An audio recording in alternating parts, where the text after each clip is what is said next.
विदाई के बढ़ावा बतारू हो घरवा न कहे रनिया बतारू हो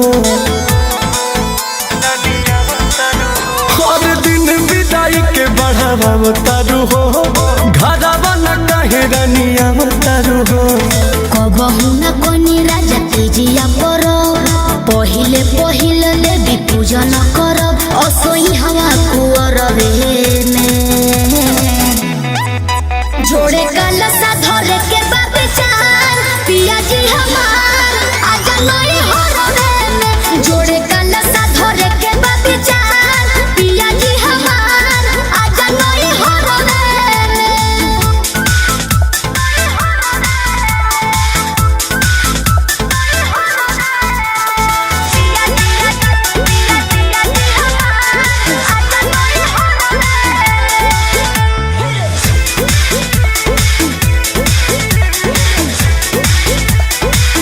पूजा करे के मन जे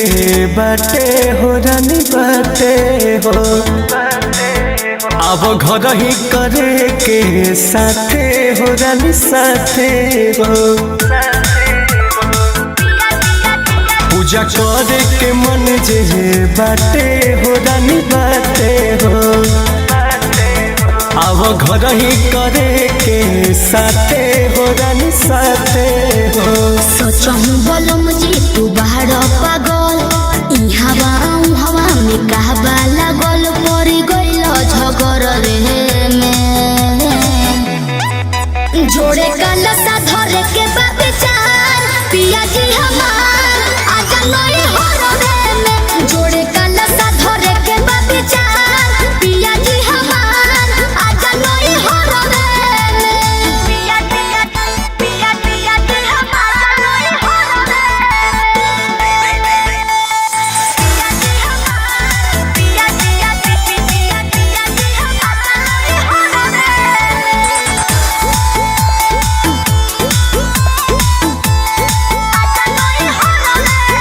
रोकी है नयम कुछ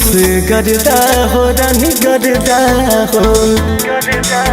जहाँ मन बापुरा ला सरधा हो रानी सरधा हो रोकी है नयम कुछ गर्दा हो रानी गर्दा हो जहाँ मन बापुरा ला सरधा हो रानी सरधा हो मन जोगे अब के तू कही देला बात हंसी खुशी संगे कोइल जाए